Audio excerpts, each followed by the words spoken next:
What can I say about Cristina Valenzuela? I know I tend to spotlight voice performers who've been around for longer, but I am a bit of a fanboy for Cristina. It has nothing to do with the fact that she has the face of a Hollywood star herself. You know, like Troy Baker. Cristina V got much of her fan base of the early days via YouTube, from posting covers to songs that expressed her love for anime. She has a nice singing voice too.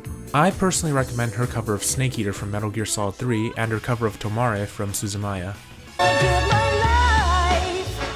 Not for honor, but for you. So just stop. I know this ain't paradise, but you can't deny that you and I have gotten it right.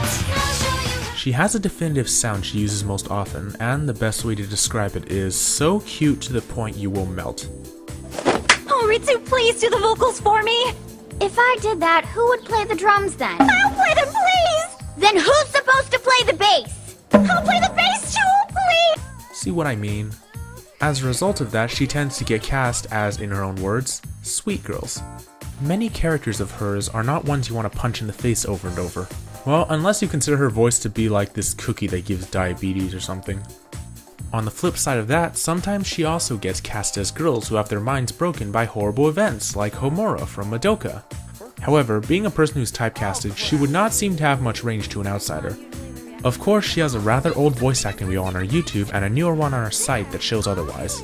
You say I have nothing to teach you, but if you fight with the strength you have now, you won't survive. My heart is gone. It was shattered to pieces.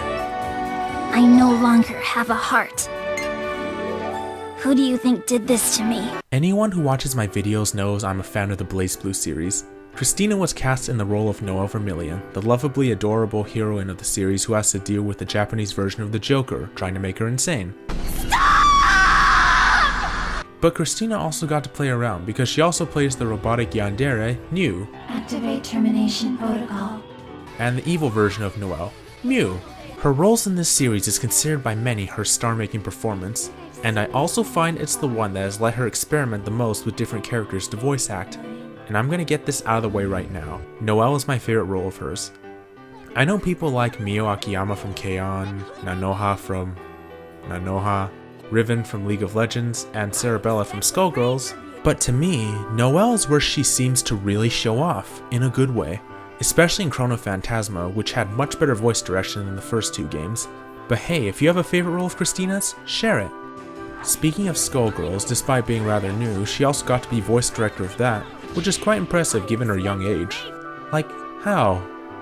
What an accomplishment. I can't wait to see what other iconic performances Cristina gives us, since her career is still young. I consider Cristina a personal inspiration because of her displays of talent and how she emotes her character's feelings and her past status as a fan that worked her way into the professional community. As related to this, she seems a lot more willing to talk to fans than the other more professional performers in this career, and even befriends internet celebrities like Little Karibo. Also, if you follow her on Twitter, you get to see lots of posts related to corgis. Really, this lady is very inspiring, and I hope she does more awesome roles.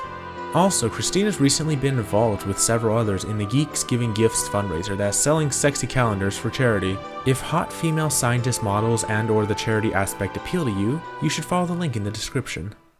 I would now like to go spend some time on the internet to go look for pictures of little doggies. I'll be off.